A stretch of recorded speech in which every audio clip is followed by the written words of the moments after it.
Guys, welcome to Cricket Chat with Venkatesh. So, India versus Australia, the all-important league fixture in Women's World Cup. ఈ రోజు సాయంత్రం 7 గంటలకు జరగబోతుంది.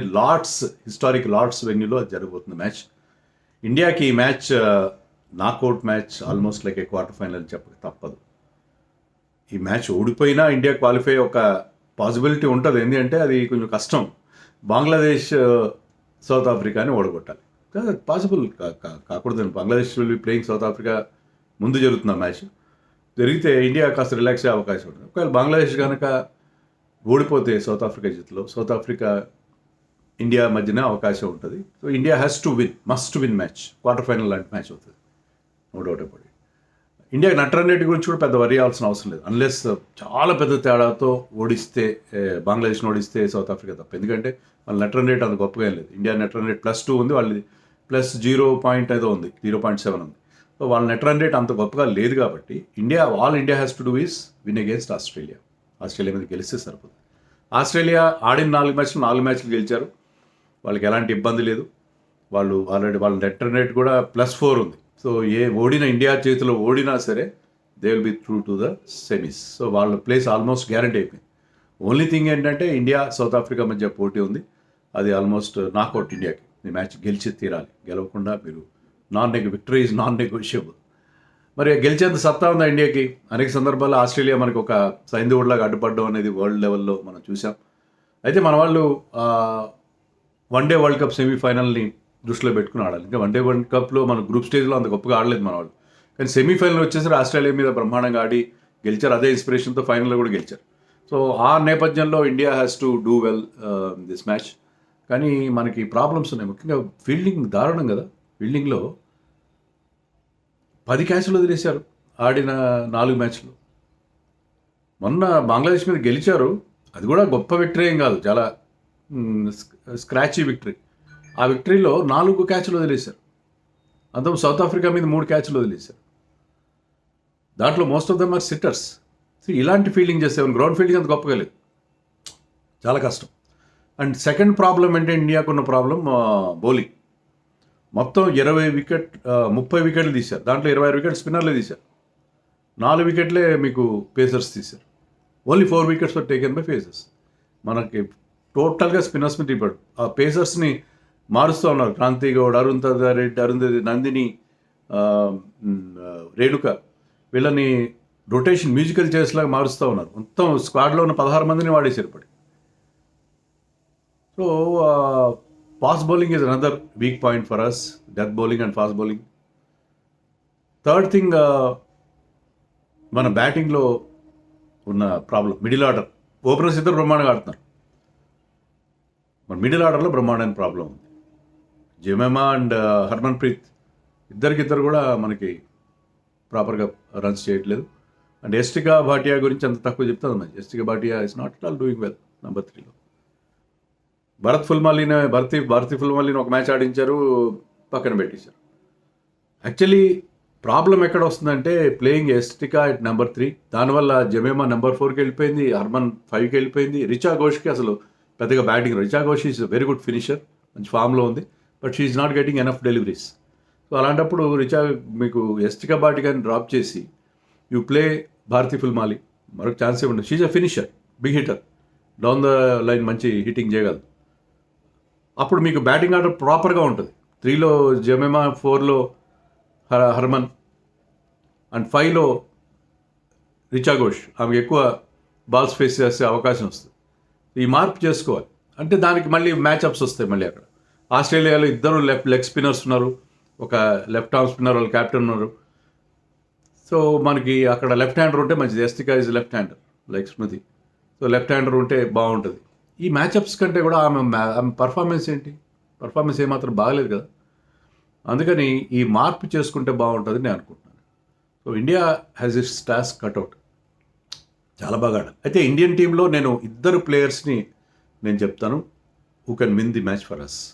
ఒకరు Shafali Varma, great ఫామ్లో ఉంది. మొన్న బంగ్లాదేశ్ మీద కూడా ఒక 50 కొట్టింది. తర్వాత బౌలింగ్ బాగా వేస్తుంది. బౌలింగ్ ఆ అమ్మాయి చాలా మంచి బౌలింగ్ వేస్తుంది. సో ఒక రెగ్యులర్ స్పిన్నర్ అయిపోయింది. సో షీఈస్ ద వన్ బౌలింగ్లో ఎక్స్ ఫ్యాక్టర్. షఫాలి కనుక బ్రహ్మాండమైన ఇన్నింగ్స్ ఆడిందంటే, అలాగే బౌలింగ్లో పవర్ ప్లేలో కూడా బౌలింగ్ చేస్తుంది. If she can do that all round role, genuine all rounder లాగా పర్ఫార్మ్ చేస్తున్నారు కాబట్టి ఆ కాన్ఫిడెన్స్ కూడా ఉంది. Is very confident now. So మనకి ఫైనల్ ఎలా గెలిపించి పెట్టిందో మనం చూసాం. ఇది కూడా ఆల్మోస్ట్ చాలా ఇంపార్టెంట్ మ్యాచ్. ఆస్ట్రేలియాతో మీరు ఆడే లీగ్ మ్యాచ్ అయినా కూడా it is more than the final. ఇక్కడ మీరు గెలిస్తే మీకు టోర్నమెంట్లో మీరు ఫేవరెట్స్గా మారిపోతారు కంప్లీట్గా. సో అందుకని Shafali Verma can win this match for us. Shafali Verma అదే రకంగా మంచి బౌలింగ్ వేసుకుంటూ, అలాగే బ్యాటింగ్లో కూడా బ్రహ్మాండమైన నాకేస్తే. సో స్మృతి కూడా వాళ్ళిద్దరు కనుక ఒక మంచి పార్ట్నర్షిప్ ఇస్తే ముఖ్యంగా షఫాలి వర్మ మీద ఈ మ్యాచ్లో డిపెండ్ అవుతుంది. సెకండ్ ప్లేయర్ స్మృతి కాదు, నేను చెప్పి Smriti is also very very important. Second player మన తెలుగు అమ్మాయి శ్రీచరణి అద్భుతంగా బౌలింగ్ చేస్తుంది. కొన్ని క్యాచ్లు రాపోయినా బౌలింగ్ ఇంకా ఎక్కువ. She's the best bowler in the tournament without any doubt. And she's bowling really beautifully. అంటే చేతి నుంచి బాల్ ఎలా రిలీజ్ అవుతుందో ఒకసారి మంచి రిధంలో ఉంటారు. She's getting it properly, very nicely.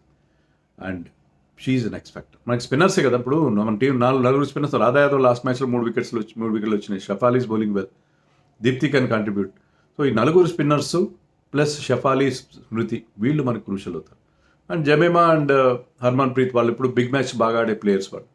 So ఇండియాకి ఛాన్స్ ఉందో లేదని కానీ అవతల చూసుకోండి ఆస్ట్రేలియా సంగతి ఏంటి. Australia is very very strong, very very strong. వాళ్ళు బ్యాటింగ్లో అసలు టైలర్ లేనట్టుగా ఉంటుంది. అందరూ బ్యాటింగ్ చేయగలుగుతారు. వాళ్ళకి ఆల్రౌండర్స్, ఎంతమంది ఆల్రౌండర్స్ ఉన్నారు. Ash Gardner, Ellyse Perry, Sophia captain కానీ, వాళ్ళు సీజన్డ్ టీం. అది ఎంత టాప్ క్లాస్ టీం అంటే వాళ్ళని ఓడించడం అంత తేలికైన విషయం కాదు. కానీ ఆ కేపబిలిటీ ఇండియన్ టీం మీద, ఇన్స్పిరేషన్ ఇండియా దగ్గర ఉంటుంది, ఖచ్చితంగా ఉంటుంది. అదే మనం అనుకుంటే షఫాలి కనుక ఒక మంచి బ్రహ్మాండమైన ఇన్నింగ్స్ ఆడితే, ఒక ఇంపాక్ట్ఫుల్ ఇన్నింగ్స్ ఆడితే అన్నీ కవర్ అయిపోతాయి. అదే మన స్పిన్నర్స్ కమిటీ మనం ఫస్ట్ బ్యాటింగ్ చేసి ఒక రీజనబుల్ స్కోర్ కనుక బోర్డు మీద పెడితే మన స్పిన్నర్స్ ఆ స్లోప్ని కూడా, లార్డ్స్లో ఉన్న స్లోప్ని కూడా యూజ్ చేసుకుంటారు. ఐ థింక్ ఇండియా చాలా ఇన్స్పైర్డ్ క్రికెట్ ఆడాలి ఆస్ట్రేలియాని ఓడించాలంటే. చాలా చాలా ముఖ్యం. పాయింట్స్ టేబుల్ గురించి అది కూడా నేను చెప్పాను already. I think this is very very important. ఇక్కడ గెలిస్తే కనుక నెక్స్ట్ టైటిల్ మీద ఆశలు పెట్టుకోవచ్చు. ఇక్కడ ఓడిపోతే ఇంటికి వచ్చేస్తారు మన వాళ్ళు. చాలా టఫ్ గ్రూప్. నాకు అర్థం కానిది ఒకే ఒక విషయం ఏంటంటే, మీకు గ్రూప్స్ ఏర్పాటు చేయడంలో రూల్స్ ఏమి ఉండవు. నాకు తెలిసి అయితే రూల్స్ ఉండవు. ఎందుకంటే ఇండియా పాకిస్తాన్ ఎప్పుడో ఒకే గ్రూప్లో పెడతారు మన మెన్స్ దాంట్లో. ఇక్కడ కూడా అలాగే పెట్టారు. అలాగే మీకు ఇంగ్లాండ్ ఆస్ట్రేలియాను ఒకటే గ్రూప్లో పెడతారు ప్రిలిమినరీ స్టేజ్. సో మీరు కావాల్సినట్టు మ్యానిపులేట్ చేస్తున్నారు. అలాంటప్పుడు ఈ గ్రూప్ని ఇంత టఫ్గా ఎందుకు పెట్టారు? ఇండియాని తొందరగా పంపించాలని ఇంటికి. ఐసీసీ ఆధ్వర్యంలో జరిగే జైషా ఉన్నాడు కదా అక్కడ. ఎందుకు ఇలా చేశారు? మన గ్రూప్ ఆఫ్ డెత్ ఎందుకు పెట్టారు? అంటే మన ఇండియా కదా ఈజీ గ్రూప్ ఇవ్వాలని కాదు. 3 strong teams, Australia, south Africa, India, ముగ్గురిని ఒకటే గ్రూప్లో ఎందుకు పెట్టారు? అవతల గ్రూప్ సరే అక్కడ హోమ్ టీం ఉంది ఇంగ్లాండ్, న్యూజిలాండ్, వెస్టిండీస్. దాని బదులు వీంట్లో ఏ ఒక్క టీంని అట్టేసినా కూడా బ్యాలెన్స్ పర్ఫెక్ట్గా ఉండేది. నేను ఇండియాకి ఏదో అడ్వాంటేజ్ మెయిల్ చేయాలని చెప్పట్లేదు. నేను బ్యాలెన్స్ పర్ఫెక్ట్గా ఉండేది.